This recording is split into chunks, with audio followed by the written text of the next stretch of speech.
Changelings. A witch, it's all that damned witch. In our small village they constantly gossiped about her. It happened so often that we stopped being afraid of her when we were still children. We even embellished the stories ourselves, to scare the little ones. They said she came to the village every 7 years, stole children.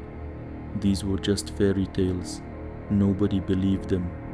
Yes, even now, when our pathetic little village has become a suburb of proud Ransk, the locals still try to scare children with stories about Orikta. Now what was I talking about? South, for me these aren't just stories. Yes, for everyone else, yes, but not for me. She took my brother. He wasn't even a year old then. Yes, now he's the head of our district, yes, the highly respected Petrov Alexander Nikolaevich. But that's just a facade. There is no Alexander Nikolaevich. I saw him die with my own eyes when he was still a baby. Wait, Semyon, not so fast. Let's go in order. Let me properly record your story. If I write it down just like this, our readers simply won't understand anything. So, once again, who are you? Asked the clearly intoxicated middle-aged man, his tongue slurring. And what do you want from me? I already told you about this, Semyon, his interlocutor patiently replied, clearly trying to keep his composure. Let's go over it again. My name is Sergei. I'm a reporter. I collect various strange stories about events in Ransk. I conduct investigations. Is everything clear so far? Semyon slowly nodded. So what do you want from me? Let's remember, I treated you to a drink in exchange for a story about your brother, who also happens to be the local district head. Sergei's face became serious. He moved the bottle of expensive alcohol away from Semyon and firmly stated, "No story, no booze." "Go to hell," Semyon was about to shout, but seeing how the reporter started gathering his things and closing the bottle of expensive whiskey, he immediately changed his tone. "Actually, wait, I'll tell you everything. What are you getting so worked up about?" It wasn't the first time Sergei had obtained information in this manner. He was excellent at bluffing, bribing, and withholding information, and this time was no exception. Semyon, visibly pulling himself together, began to tell his story as best as he could, and the reporter turned on the voice recorder on his phone, connected an external battery, and prepared to take notes in his notebook. "So, I was barely 13 years old at the time. Now that age is considered foolish and naive, but I grew up on a farm. I helped my father and grew up early. Once again, after a hard day, my friends and I were sitting on the outskirts of the village telling scary stories. We loved doing that. But this story about Orikta was the most central one. In general, one could say that this cursed creature was, in a sense, a symbol of our village. Some enterprising residents even led city lovers of mysticism through our forests, where this witch supposedly lived. Of course, they also helped these city fools find all sorts of symbols and pagan statuettes, scattered here and there especially for them. I was always pretty good at making up these stories about this damned witch. Although everyone knew they were just tall tales, I saw that my stories impressed even some of my friends. Then they reluctantly agreed to walk home alone after dark. They were so scared. Back then it really amused me. Who knew? That night, I was on a roll. I clearly went overboard with the story and scared even myself. It was much easier for me than for my friends because my dog Graf was with me almost all the time. I kept imagining movements in the shadows between the houses, or seeing glowing dots in the darkness of the forest. It was terrifying to say the least. I barely made it home, completely on edge. My father knew me well, and he gave me a light clip around the ear for telling those tall tales with the boys again. He said I had to get up early. There would be a lot of work to do on the farm, and if I didn't get enough sleep, I'd be a useless worker, and those don't deserve a good meal. My father, despite years of hard labor and losing several of his brothers while growing up, hadn't become bitter. He loved us, and despite everything, that night he allowed my dog to sleep in my room. The day's fatigue took over, and I quickly fell asleep, holding Gruff's paw. It was the first truly restless night of my life. I had strange, disturbing dreams. I don't remember exactly what it was, but it was like I was constantly running from someone. Some kind of swirling shadows were enveloping me. I was also falling in my sleep. In short, pure nightmares. And surprisingly, I couldn't wake up. And just imagine, panic started to overwhelm me, right in the dream. I remember it was very scary, and at that moment I felt something rough and wet rubbing against my face. Yes, it was my dog. I don't know if I would have woken up or not if it weren't for him. Now that was a truly good boy. So what was I talking about? Oh yeah, so I managed to wake up. My dog was licking my face and whimpering anxiously. It took me a few seconds to come to my senses. I patted Gruff on the neck. A moment later I realized that my entire bed was damp with sweat. The inner tension and trembling hadn't left me yet at that moment. I was still trying to catch my breath. For some reason, Gruff continued to whimper and look around restlessly. I should say that my dog wasn't one of those dogs that were afraid of everything. He wouldn't have run away at the first sign of danger, that's for sure. But at that moment he looked worried. It scared me. Gruff in general was the product of love between a purebred German Shepherd and a stray mutt. He had a kind and brave temper. He helped me out in difficult situations more than once. I adored that dog. South. What was I talking about? Right. Here. And the fact, that the dog was whining seemed strange to me. Really strange. Meanwhile, the house was filled with the usual nighttime quiet. The room was dimly lit by moonlight. Everything around was bathed in a soft bluish tint. In this light, folded clothes, the shadows of branches, and even the wardrobe doors took on strange whimsical shapes, and I have a good imagination. Here. And my nerves were already on edge. I understood that all of this was probably just my imagination, fueled by all the silly stories I'd heard, but still, it was scary. A draft wafted in from the kitchen, which alarmed me because my parents always made a point of securely locking the windows. I was thirsty and wanted to distract myself from the nightmares, so I decided to go to the kitchen, to close the window and at the same time quench my thirst. Slowly I went to the kitchen, stepping very quietly so as not to wake anyone.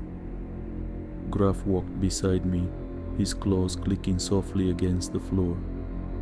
Never left my side. I adored that dog. Passing by my younger brother's room, I heard some strange muffled sounds. I'd say it was a sort of rough, lulling rasp. Worried, I carefully cracked open the door to the nursery. To check on him, make sure the little guy was all right. At first I didn't understand what I was seeing at all. In the moonlight stood a disproportionate figure, only vaguely resembling a human. I squeezed my eyes shut and shook my head, thinking that maybe something had just gotten in my eye. Maybe some branches had formed into a particularly bizarre shape. Opening my eyes, I realized the apparition hadn't disappeared. Over my little brother's crib stood a creature with long, thin arms and legs, completely devoid of any body fat, just thin muscles covered with skin. Its body was shaped like a huge, uneven potato, covered in ulcers, warts, and other gruesome growths. The creature had a large head, disproportionate to its body, from which hung long, dirty, stringy hair. I also made out long pointed ears and amber eyes that seemed to glow in the dark. The creature's body was covered here and there with dirty rags. From its bosom, the creature carefully took out a bundle and gently placed it in the crib with my brother. Then, having softly laid down its bundle, the creature seemed to smile, picked up my younger brother, and lifted him above its head. At that moment, the baby woke up and screamed. Then I came to my senses. It wasn't a dream or a hallucination, it was Orikta, the very same cursed witch we made up so many stories about, but who couldn't possibly exist, shouldn't have existed. I screamed with all my might. The scream echoed throughout the surroundings and instantly shattered the night's stillness. The witch turned to me and bared a row of crooked yellow teeth in a malicious grin. Her ugly mug became even more repulsive as rage contorted it. The witch's nose, more like a round, disgusting pimple that had grown between her amber eyes and the slit that served as her mouth, lifted. The witch smirked, clutched my brother to her disgusting chest, and started moving towards me. I yelled, "Get her! Get her, Graf!" The dog lunged at the monster with a roar, sinking its teeth into the nocturnal creature's wrist. The witch howled in pain and tried to shake off Graf, but my dog wasn't one to give up easily in a fight.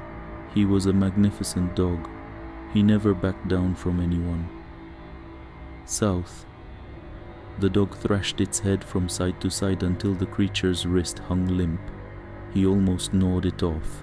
It was held on by the skin alone. For some reason my parents didn't come to our rescue, and that creature slammed my dog against the wall. "Damn creature," Graf groaned, but the creature's clawed hand remained in his jaws. "Good boy." Then I rushed at the witch, grabbing a tall wooden lamp along the way. I managed to hit the witch on the head. I screamed, called for help, commanded Graf to attack the offender. But the witch, the creature, didn't let go of my brother. She only held him tighter. Then she hit me hard on the head with the stump of her arm. I fell on my back. She moved towards me again, but Graf was already there. He bit the witch's leg and started tearing at her shin. The creature, with all her might, hit the dog with the remainder of her arm. She hit Graf on the back. He groaned loudly and fell to the floor. The witch howled. A bloody mark from a powerful bite remained on her leg. Part of the muscle was missing. The ugly creature growled somewhere into the air. Adrenaline flooded through me. I was shaking all over, but the fear was gone. It was more like a kind of madness, and I rushed at the witch again. She didn't wait, and with one sharp jump, she hurled herself through the bedroom window, completely shattering the glass, and rushed away from the house into the forest. I couldn't just give up my little brother, and calling to Graf, I rushed into the forest after the witch. That damned witch ran faster than me, and soon enough she disappeared into the forest. Even though I lost sight of her, I ran in the direction where I last saw her. Graf was limping, but he ran after me. It wasn't easy to disable my dog, the best dog in the world. Yeah, so I ordered Graf to pick up the trail, and we moved through the night thicket. My friends and I often ran through this forest and knew every path. We marked trees, drew arrows on stones. Well, you understand, childhood without the internet. We spent a lot of time there in general. But this was a different forest. Dark, dense. This forest was much older than ours or something. It met us with gloomy silence, full of menacing night quiet. I could barely hear my bare feet hitting the forest floor. My feet quickly started to hurt. I felt that I had torn them badly, felt that they had started to bleed. But there was simply no time to stop. Running after Graf, I caught glimpses of shadows, silhouettes that flashed here and there between the trees, emitting strange cries. My dog whimpered in pain, but still led me forward. He was a great dog. They don't make them like that anymore. Oh, but fear for my brother didn't let me stop. and we went deeper and deeper into the thicket of this damned forest. The darkness grew thicker, and I could barely make out my dog. The further we plunged into the thicket, the more eerie shapes the trees took. Their wild, twisting trunks seemed to vaguely resemble human bodies, and their skeletal branches seemed to reach towards the dark sky in a silent cry for help. The trees groaned, suffered, sought salvation from the impenetrable darkness and gloom of this grim, vile forest. Suddenly, a pale light appeared from behind the trees. I looked closely. The light came from the window of a low, crooked hut. I ordered the dog to be quiet and ran with him to the old hut. By the time I reached the place, I could no longer feel my feet. The walls of the hut were made of some dilapidated wood. In places it was covered with deep cracks. Tufts of moss and oakum stuck out here and there between the logs of the house. The roof, covered with a mixture of dry branches, withered leaves, and the skins of some animals, seemed ready to collapse at any moment. Faint moonlight broke through the thick clouds in the sky and gave this place a particularly ominous atmosphere. Around the house stood some human-like carved figures, which were bound with rusty chains. It was a pretty transparent warning to stay away from this house. It looked wild, but still, coming closer, I smelled a stench. At the last second, I managed to close my mouth and suppress the gag reflex so that I wouldn't be heard. A lot of rotten meat was clearly stored in and around the hut. Some inhuman, rough, guttural muttering came from the hut itself, and a child's cry came from Orikta's hut. In response, there was an intermittent lulling wheeze and an indistinct whisper. The child's crying became quieter and quieter until it disappeared altogether. The darkness around me thickened. It began to bewitch me. The witch's disgusting voice beckoned me, lulled me. I felt very sleepy. All I wanted was to close my eyes for a while, just for a second. I knew perfectly well that I had to save my brother, but that whisper, that wheeze were simply stronger. Graf started licking my face and eyes again. Buddy literally saved me. I miss him, to be honest. He was a very good dog. Yes. Well, so he shook the spell off me. I went to the window and saw that the light that had attracted me was the light of the stove fire. It was burning in the middle of the only room in the hut. Orikta, damn her, was walking back and forth rocking my little brother. He was no longer crying but sleeping comfortably, nestled in the single hand of the vile witch. The thought occurred to me that I should burn this place down. Yes, just like that. Burn it down to free all the victims of this witch. Free the trees, free the forest, free all the surrounding creatures from this vile creature. Perhaps the witch will be distracted by putting out the fire in her house and let my brother and me go. Such a wild thought came into my head. Finding a makeshift club in the yard, I wrapped it with a piece of my torn pajamas. Gathering all my strength, along with the dog, I burst into the hut, kicking the door open noisily. A warm, sweetish smell of rotten stench hit my face. Surrounded by herbs hanging on the walls, pots, and roughly hewn furniture, the witch stood by the wall with the stove. She was holding my brother over some kind of cauldron. Orikta looked at me with a surprised look in her cold amber eyes. Her face, covered with wrinkles and disgusting growths, twitched. She held a roasted human hand in her mouth. The witch smiled ominously and apparently wanted to say something, but I was already rushing towards her with all my might, club raised, shouting loudly, and Graf right behind me. My dog grabbed the witch's leg again, and I raised the club to strike. Orita spun around sharply, lifted her leg with the dog clinging to it, and slammed it against the table, blocking my club blow with the severed hand. For a second I was confused, and Graf fell to the floor. Taking advantage of our confusion, the witch slashed me with her sharp curved claws. I screamed and doubled over in pain. Orita leaned over me to deliver the death blow, But Graf bravely grabbed the witch's leg again and, shaking his head from side to side, pulled her leg, causing the creature to lose balance. I quickly stood up and with all my strength struck the witch on the head. There was a cracking sound and a muffled cry. Without a moment's hesitation, I rushed to the stove and shoved my pajama-wrapped club into it. It caught fire surprisingly quickly and I had a torch in my hands. The witch, the creature, managed to inflict several deep wounds on my dog and threw him against the wall with a heavy blow.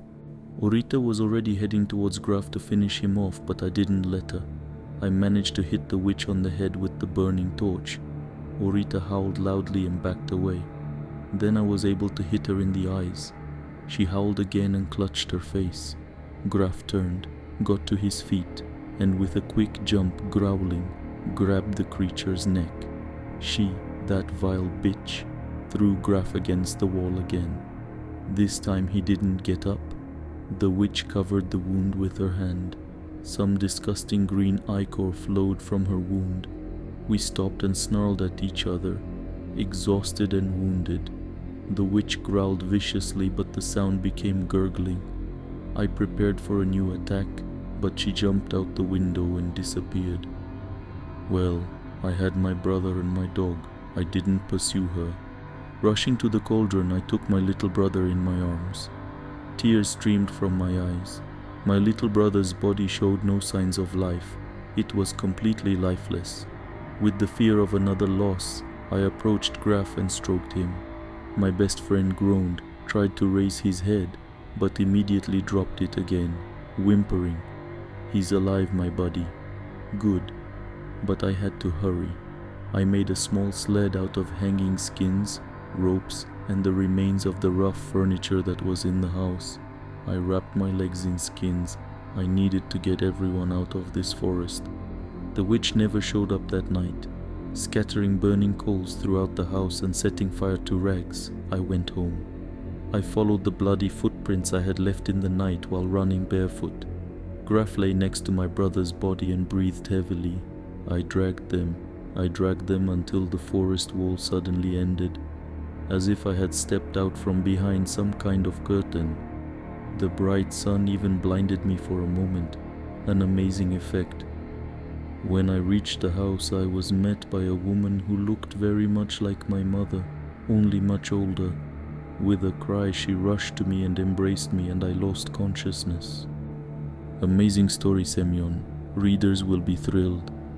I'm glad for them, but please don't relish my grief with such joy, at least not in front of me. But how did your brother, Alexander Nikolaevich, survive? After all, you said you found him lifeless. Well, in general, it turned out that I was gone for 7 years, and my supposedly brother never disappeared. What about the body you found in the forest hut?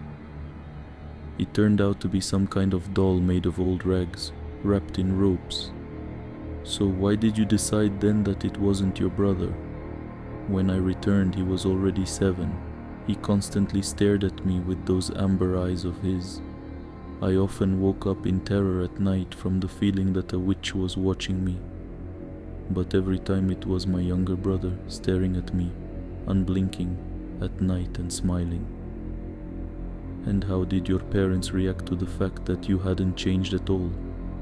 The reporter squinted suspiciously. Everyone said I was a changeling, that witches and other otherworldly folk steal children and leave changelings in their place.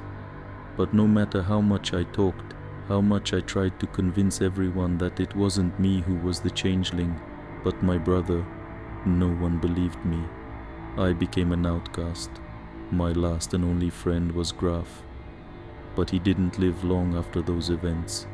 He couldn't fully recover from his wounds. Excuse me, tears well up every time I remember. Well, that's how I gradually sank to the bottom. Nobody believes, and all sorts of bastards relish my grief. Thanks for the drink, by the way. Sergei smiled with satisfaction and left the bar, leaving the drunkard alone.